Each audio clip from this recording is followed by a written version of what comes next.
Assalamualaikum sayang.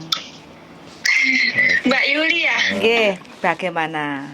Oh ganteng. Mau konsultasi gitu Mbak Yuli. Boleh. Ini sekalian tak rekam terus nanti masuk YouTube boleh? Tapi enggak apa, cuma suara doang kan? Yes, betul sekali. Mana mukanya sampean kan enggak kelihatan, Mbak. Yang penting jangan sebutin nama dan identitas siapapun, selingkuhan, pacar, tetangga, agent, jangan disebut gitu. Kalau cerita nggak apa-apa. Gimana? Mana tahu kisah sampean ada yang mengalami yang sama terus mendapatkan Banyak. sedikit solusi ya. Kelihatannya banyak. Iya. Lanjut, Mbak. Gimana? Masalahnya apa ini? Gini kan saya kan sama mantan kan udah dari 2018 bulan 4 itu kan udah nggak udah nggak ada hubungan kan, udah nggak kontak juga, terakhir itu bulan 4 itu kan. Udah nggak ada komunikasi lahir dan batin. Iya, soalnya kan aku di sini, dia juga nggak tahu di mana gitu, di Indonya itu. Terus? Nah terus udah lama gitu kan, tahu-tahu kan ngechat gitu, cuma nanyain mau ngurus gitu, tapi dianya itu nggak di rumah, katanya nggak sempet. Dia mau ngurus tapi nggak diurus-urus sampai sekarang gitu. Lah terus belum lama itu dia ngechat lagi gitu, mau ngambil surat nikah itu loh, dia mau ngurus. Tapi udah disiapin belum juga gitu kan, aku kan loh ini mau ngurus apa enggak, terus saya nanya gitu, lah yang mau ngurus siapa gitu kan. Ya nanti tak urus, aku pulang 2 minggu, saya kan sibuk, dia bilang gitu. Dia bilang gitu kan ngomongnya. Terus apa gimana, apa kamu mau nyewa pengacara atau gimana kan, aku gitu kan. Nah dianya bilang enggak lah, buang-buang uang aja, sayang uangnya banyak pengacara gitu. Nah kalau apa mau bagi 2 apa gimana, yang penting kan selesai gitu kan, aku bilang gitu. Nah terus dia bilangnya nggak usah lah, uang kamu simpan aja, nanti tak urus aku juga udah mau nikah gitu, dia bilangnya gitu. Tapi kan nggak tahu mau nikah apa enggaknya kan, nggak tahu gitu kan. Nah terus akhirnya aku pikir-pikir ya udahlah, aku aja yang ngurus daripada kayak gitu. Udah 2 tahun terakhir ini nggak diurus-urus gitu loh. Oke. Sampean Terus punya aku anak? nanya, Sampean punya anak? punya. Biarin dong. Terus? Tapi kan dia udah nggak pernah ngasih duit juga, selama itu semua aku yang nanggung gitu loh. Intinya aku nanya, berarti kan kenal baik, selesai baik dia iya gitu, dia bilang gitu. Dia itu apa dulu tuh nggak tahu ya, kan aneh, dia itu anehnya tuh gini. Dia itu kan janjinya kan saya kerja, dia di rumah, nanti dia kerja buat kebutuhan di rumah gitu kan. Tapi nyatanya saya kerja tuh dia nggak kerja gitu loh Mbak Yuli. Nah terus dia malah gini, dia terpengaruh belajar apa itu, ilmu atau apa gitu loh Mbak Yuli. Dia bilang kalau kayak gini kan, dia bilang kan nanti kalau jadi orang pintar tuh banyak yang datang gini-gini, pokoknya lucu lah, gak masuk akal, lucu gitu. Terus akhirnya ya udahlah, aku nggak mau bahas-bahas itu, udah biarin, udah lewat lah, biarin aja gitu. Yang penting kan selesai kan, udah nggak ada hubungan, yang penting kan udah selesai gitu. Toh secara agama kan udah talak juga gitu kan, udah nggak ada hubungan gitu, cuma ngurus itu doang. Nah nanti pertanyaannya kan, kalau misalnya ngurus dari Indo, terus perlu surat apa gitu yang misalnya diperlukan dikirimkan ke Hong Kong tuh, kalau minta stempel itu di mana gitu? KJRI. Dari awal diceritain ya. Sebentar kan dia tanya, kita jawab dulu. Di KJRI. Kayak gitu. Iya. Terus sampean Indonesianya mana? Indonesianya Kendal. Kendal, Jawa Tengah. Oke, Kak, sebenarnya ya Mbak ya, cara yang lebih mudah kalau suami sampean itu sudah menyetujui untuk cerai, kesepakatan kedua belah pihak kayak gitu, suaminya sampean suruh nulis surat pernyataan. Jadi sampean harus ada penguat, entah itu dari keluarga kayak gitu kan, yang menyatakan dari keluarga saya gitu ya. Iya, dari keluarga sampean itu ngirit biaya nanti. Kalau keluarga saya udah tahu semua Mbak Yuli, kalau keluarga. Iya, maksudnya nanti sampean minta tolong ke desa kayak gitu, Pak Wone apa Pak Cari apa Pak RT nih kayak gitu kan, nulis surat keterangan bahwa hubungannya itu sudah nggak baik, terus suaminya itu atas nama siapa menyetujui untuk perceraian secara damai, jadi tidak ada tuntutan apapun kayak gitu. Kan terus untuk perceraiannya nanti diwalikan, biasanya Pak Modin juga bisa itu nanti ngasih solusi. Itu untuk biaya yang lebih mudah. Jadi untuk proses perceraiannya nanti diwalikan ke keluarga sampean kayak gitu. Kalau memang dari pihak sana. Yang penting suami sampean tanda tangan menyetujui untuk perceraian dan tidak ada tuntutan apapun. Jadi nanti keluarganya nanti diwalikan kan. Jadi keluarganya sampean nanti yang datang ke apa itu namanya perceraian, pengadilan, tempat pengadilan perceraian. Itu biayanya memangkas biaya yang lebih murah sekali kayak gitu Mbak ya. Itu yang pertama. Terus yang kedua, kalau memang keluarganya sampean nggak mau ribet, nggak mau direpotkan kayak gitu kan, mau nggak mau sampean harus pakai pengacara kayak gitu. Pakai pengacara, terus nanti dari pihak pengacara mungkin akan telepon ke sampean, tanya kronologinya itu seperti apa. Kan sebuah pengacara itu kan harus nulis keterangannya, alasannya apa sampean sampai cerai ini dan begitu, wes pokoknya kayak gitu kan, tulis. Terus habis itu karena posisi sampean di Hong Kong, nah sampean harus ada surat keterangan domisili bahwa sampean itu sekarang lagi di Hong Kong bekerja kayak gitu kan.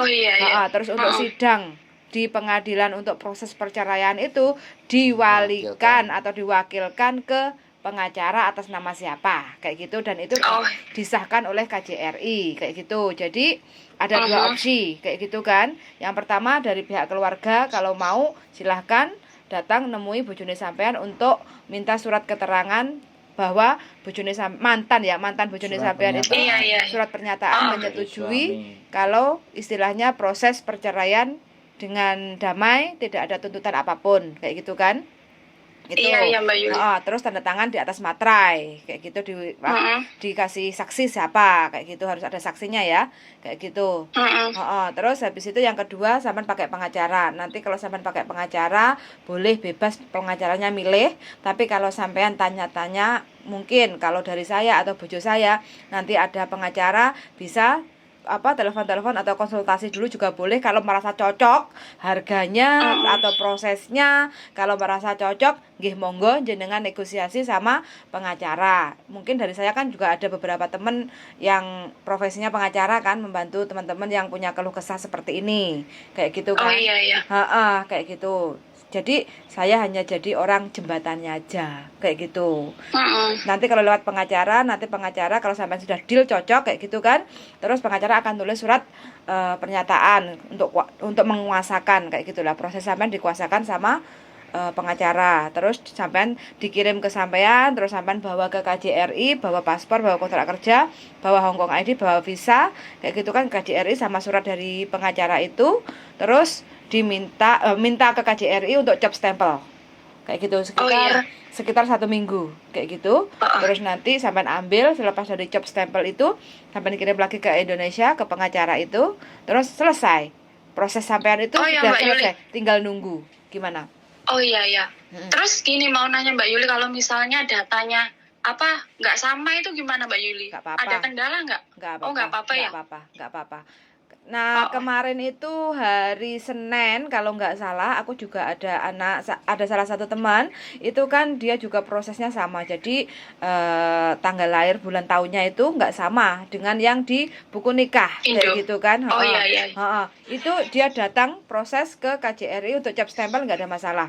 Nanti coba deh dia tak WA-ne mau ngobrol sama sampean apa enggak atau bagaimana kayak gitu. Tapi nggak ada masalah, Mbak. Gini Mbak Yuli, kan di rumah itu kan udah konsultasi itu loh sama yang ngurus itu, yang biasa ngurus cerai gitu loh Mbak Yuli. Dia bilang bayarnya 5 juta udah terima beres gitu kan. Yang penting kan ada itu buku nikah, itu fotokopi ini, itu paspor gitu kan.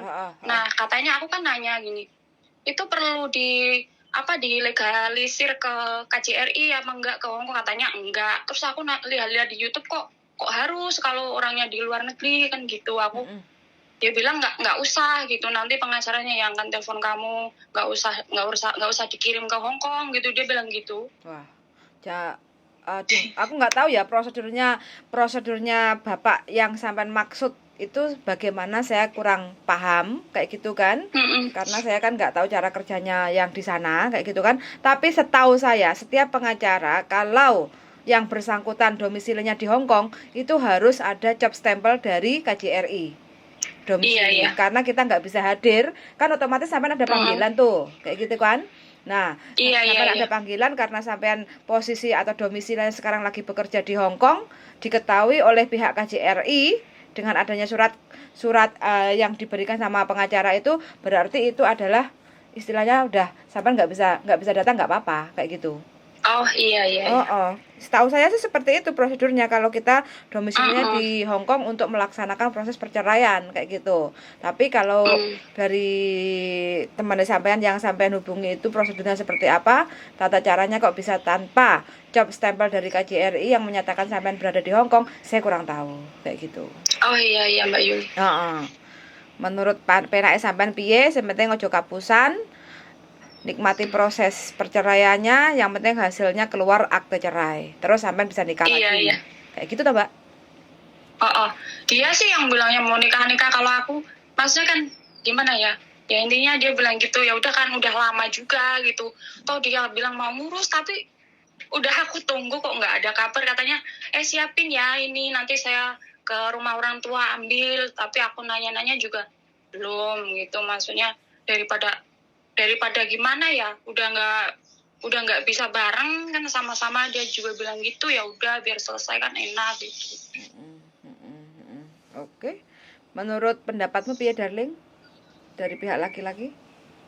Ya sekarang kan yang lebih penting kalau mau murah ya keluarganya ada yang mau beresin nggak gitu loh. Kalau adik apa Pak Lie atau apa, daripada disangokno wong kan disangokno keluarganya dewe atau bapaknya itu ibunya yang mau. Karena kalau dari KUA dari pengadilan agama itu, kalau keluarganya yang mewakili terus surat pernyataan dari suaminya itu menyetujui, proses sidangnya lebih cepat, lebih mudah, dan keterangan domisili. Nah, yang diminta itu keterangan domisili.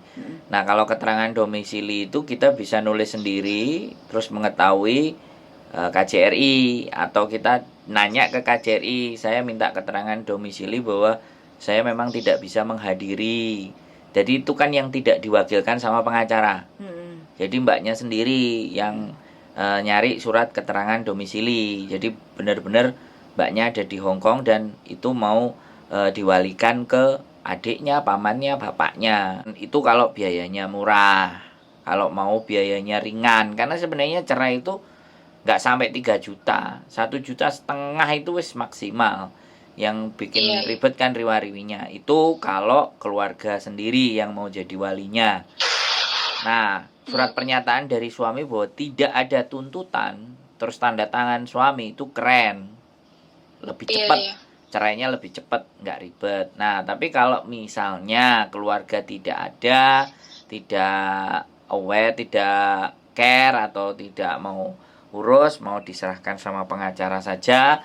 Nah, prosedurnya biasanya pengacara bikin surat, kemudian dikirimkan ke sampean, terus sampean tanda tanganin, sampean setor ke KJRI, KJRI tanda tangan. Habis itu dikirim lagi ke pengacara, karena perceraian sampean diwalikan kepada pengacara, diwakilkan, dikuasakan. Nah, kalau pengacara itu dikuasakan ke pengacara. Nah, setelah dikuasakan ke pengacara, ya sudah, tinggal proses-proses. Nah, saya takutnya gini, kalau pengacaranya ini nggak bisa dipegang, ya kan, otomatis pengacara ngomong ke sampean, habis ngomong ke sampean, pengacara ngomong sama si laki-laki. Nah, karena sampean sudah hapcok sama si laki-laki, bilang bahwasannya, misalnya nih, bilang bahwasannya saya juga memang udah mau cerai lah. Terus pengacaranya bikin, piye, minta tuntutan sekian-sekian, bagi A, bagi B, bagi awakmu separuh, bagi aku separuh. Nah, makanya aku berpesan sama sampean, plan A ya saudara sendiri, baru plan B pengacaranya yang amanah. Ya mudah-mudahan sih nggak kejadian seperti itu. Ini beberapa pengalaman, Mbak. Syukur-syukur nek Iya. langsung Oh ya, jebol. Boleh. apa? Misalnya nggak ada tanda tangan gitu, orangnya nggak di rumah, misalnya terus kira-kira gimana ya? Nggak ada masalah. Maksud saya itu kan Oh. kalau suami itu tanda tangan dan bikin pernyataan itu agar lebih cepat. Mm-mm. Itu aja sih. Tapi kalau misalnya nggak mau ya nggak apa-apa. Proses biasa. Mm-mm. Panggil pengadilan. Panggil pengadilan biasa. Semakin nggak datang semakin Oh, iya. enak. Kalau dia nggak datang 3 kali kelar selesai. Kalau Iya, dianya soalnya datang nggak terus tahu dia tuh di mana gitu, maksudnya tapi cuma Nggak tahu. sempet cuma nanya itu mau ngurus gitu loh dianya. Kalau nggak tahu pasti dialamatkan ke orang tuanya Mbak tinggalnya. Oh iya. Kalau dialamatkan orang tuanya nggak ada, malah ada namanya goib, cerai goib. Oh iya. Jadi tidak diketahui keberadaannya di mana. Oh iya. Jadi kalau tidak diketahui keberadaan di mana, makanya pengadilan agama tidak bisa menjatuhkan surat kemana karena keberadaannya tidak ada. Kalau tidak ada keberadaannya ya 3 kali kedatangan tok palu wis selesai kelar. 3 bulan lah, 1,5 bulan. Kalau 3 bulan. 3 bulan sih Mbak. Tapi biasanya iya. sidang itu per minggu kok. 3 minggu ya 1,5 bulan plus administrasi semua, surat cerai kelar. Gitu sih Mbak. Oh iya Mbak Yuli, Iya. misalnya minta stempel KJRI itu lantai berapa ya? Lantai 4. 4. Oh lantai 4 ya? Iya. Loket sebelah kiri ada tulisannya. Oh iya. Perceraian, legalisir atau apa ada. Iya. Dan harus sampean sendiri Mbak. Bawa paspor, kontrak kerja, Harus Hongkong sama ID. sendiri. Oh iya Mbak Yuli. Berarti gitu aja ya Mbak Yuli ya? Siap. Pokoknya jalan. Soalnya udah sama-sama sepakat gitu kan, biar sama-sama enak gitu kan. Ya itu tadi kan cerita pengalaman toh Mbak. Kan kita nggak ngerti orang mikirnya orang ke mikir kita pahitnya itu. dulu Mikir orang tapi aku juga sempat gitu, mikir pahitnya. Siapa tahu ya diam-diam masih punya cemburu atau apa gitu kan. Enggak, kalau cemburu enggak, tapi iya, walaupun dia nyuruh nyari lagi, tapi siapa tahu yang namanya orang gitu kan, maksudnya. enggak, menurut saya sih cemburu enggak, tapi moroti itu loh Mbak, yang kita enggak asik. Iya, kalau moroti itu yang minta ini minta itu, gono gini lah macam-macam. Nah itu yang kasihannya sampean. Rata-rata semuanya kayak gitu. Makanya kita juga punya pengacara sing ibaratnya wis ngerti kelakuane wong lanang-lanang sing ada di sana. Akhirnya diajar pisan, kita cari titik lemahnya supaya dia nggak berkutik. Kan ya kan kita nggak ngerti toh Mbak, sekali lagi kan. Iya, nggak tahu maksudnya di belakang tuh kayak apa sih orang tuh, di depan bilangnya ini ternyata gini kan, nggak tahu juga gitu kan. Waspada aja. Pengacaranya bilang 5.000 lah, terus habis itu beberapa hari lagi, seminggu lagi ngomong bojomu njaluk ngene ngono nganang-nganang ngono. Sedangkan sampean dhewe wis koordinasi karo bojone, wis ora enek apa-apa ya. Ora enek piye-piye ya. Lah moro-moro nambah neh lah dhuwit kadung mlebu piye. Lah itu loh yang jadi apa ya nek ngarani sing jadi awake dhewe iki nyambut gawe kepikiran. Ya nek majikan enak, nyaman. Majikane tambah mumet kan. Ya kan pikirannya double-double. Dia apa namanya? Keluarga kan mau ngurus gitu kan, sama itu yang dia itu bukan pengacara sih, cuma biasa ngurus sendiri gitu, nolong orang ngurus sendiri. Nanti apa dibayar gitu segitu gitu maksudnya. Kalau pengacara kan mungkin 7 jutaan, mungkin 7 juta ke atas mungkin ya mungkin kalau di Indo. 8 sampai 10 biasanya. Kalau 5 juta itu biasanya dia perantara. Sendiri. Perantaranya. Perantaranya pengadilan agama ada juga. Itu berarti yang itu mungkin. Soalnya dia bukan pengacara juga sih. Ya kalau Indonesia biasanya ya calo, maklar kasus. Maklar kasus. Iya. Ya nggak apa-apa selama dia bisa dipercaya. Omahe sebelah omah kan gampang ngecek golek ini. Sebelah dekat banget sih, maksudnya udah sering juga dia seperti itu. Ya coba aja. Katanya kemarin juga karena anaknya di Indo itu yang cerai, katanya cuma bayar 3,5 doang gitu. Bagus. Ya kalau bisa tetangga sebelah kalau gak beres garek ngepruki palu ndase kan mari. Itu aja jadi pilihan. Nggak apa-apa Mbak. Heeh. Lanjutkan. Timbangannya metu duit akeh-akeh kan.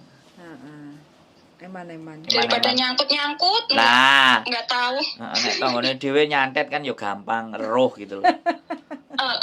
Nyanggung nang ngarepe omahe pentung palu kan ya eruh, gepuki sembarang kalir kan iso, Mbak. Nek tangga dhewe.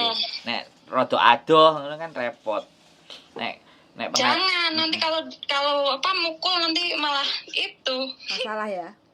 Enggak apa-apa. Di Hongkong iya, di Indonesia yo gak tanggung jawab kok. Di Indonesia mukul orang itu loh nanti kena denda juga sih sekarang. Loh kan gak tanggung jawab, duit wis diserahno. Enek seksine barang. Iya juga. Ayo, piye apa di jantur diseret karo sepeda motor kan? Semoga aja maksudnya kan iya, deket juga. Semoga aja yang amanah. Terbaik, kenalnya baik, selesai baik, udah sama-sama sepakat ya semoga aja di belakang nggak unggreng-unggreng, nggak maksudnya masih punya cemburu atau apa gitu. Misalnya udah nggak cinta toh Mbak? Bukannya kayak gitu Mbak Yuli, dulu itu karena dia seperti itu, masa kok seperti itu sih, maksudnya aku udah ngasih kesempatan juga, terus akhirnya setahun kasih kesempatan, ya udah kita juga nggak pernah telepon atau apa, paling kalau mau gajian doang gitu loh. Dulu. Terus akhirnya aku pasrahin dia sama orang tuanya, aku bilang, Bu, ini anaknya tak pasrahin, aku udah nggak bisa, istilahnya nggak bisa apa ya, nasihatin dia, aku bener-bener udah habis kesabaran gitu. Terus ibunya tuh marah-marahin dia juga gitu, orang tuanya tuh. Aku kok izin sih dadi wong lanang. Ya bukan jenengan maksudnya itulah, aku lagi ngomongin mantan itulah. Enggak Mbak, kalau aku jadi pribadi laki-laki yo kere tapi mosok yo njaluk duit terus menengae izin lah. Enggak pernah komunikasi, soalnya apa ya, sampai aku tuh nyari-nyari dia tuh lewat teman-teman gitu.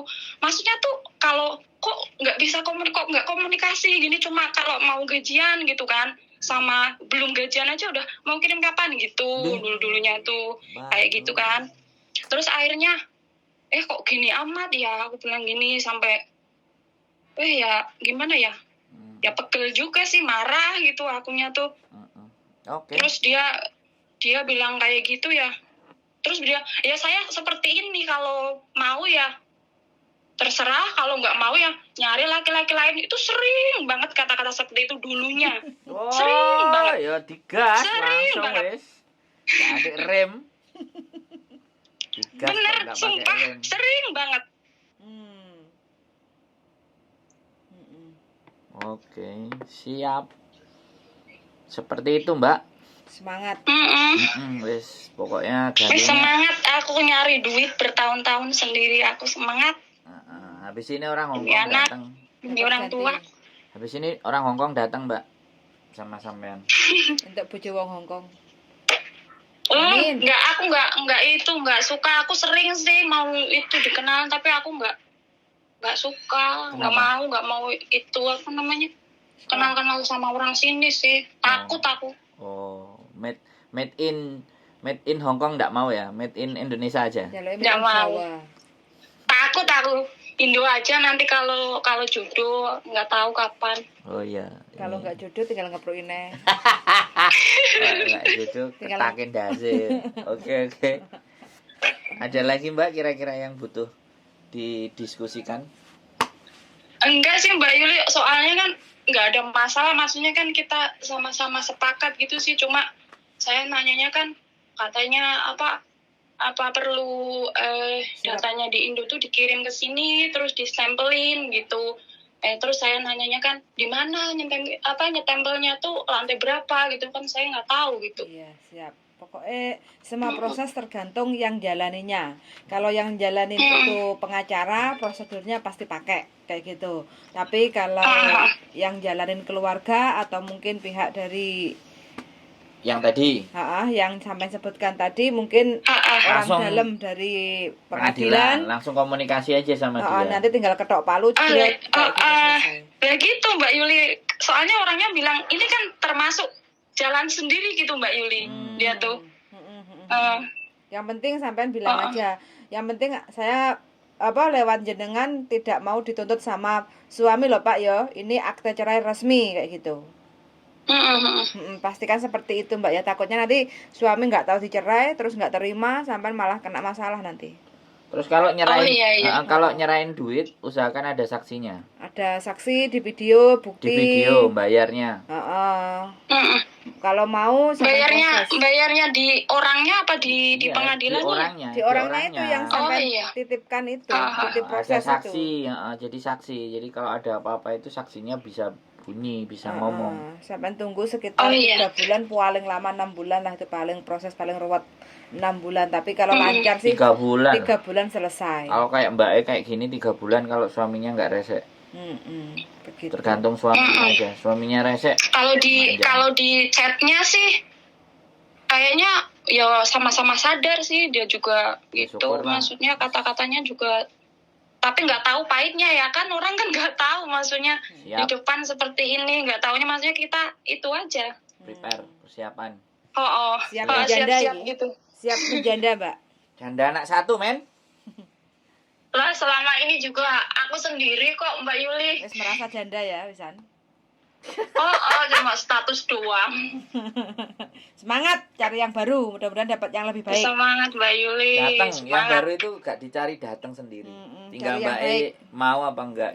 Pokoknya dapatnya aku takut, jujur aku takut. Pokoknya dapatnya takut jangan pas laki-laki. galau. Jangan pas galau dapatnya ya. Nanti malah sampean diperalat nanti. Oke. Gitu Mbak ya. Iya Mbak Yuli. Suwun sangat, pokoknya kalau ada Makasih, Mbak apa-apa Yuli. silakan WA ya Mbak. Suwun sangat. Suwun yuk. Iya. Makasih. Selamat makasih ya Mbak Yuli ya. Yuk, bye-bye. Yo, assalamualaikum. Waalaikumsalam warahmatullahi wabarakatuh. Bercerai. Yang murah ya. Kalau ada yang murah ya sudah. Kalau yang murah tidak bisa dan tidak ngerti, ada caranya yang lain. Oke? Oke. Terima kasih dan semangat buat para janda. Bye-bye.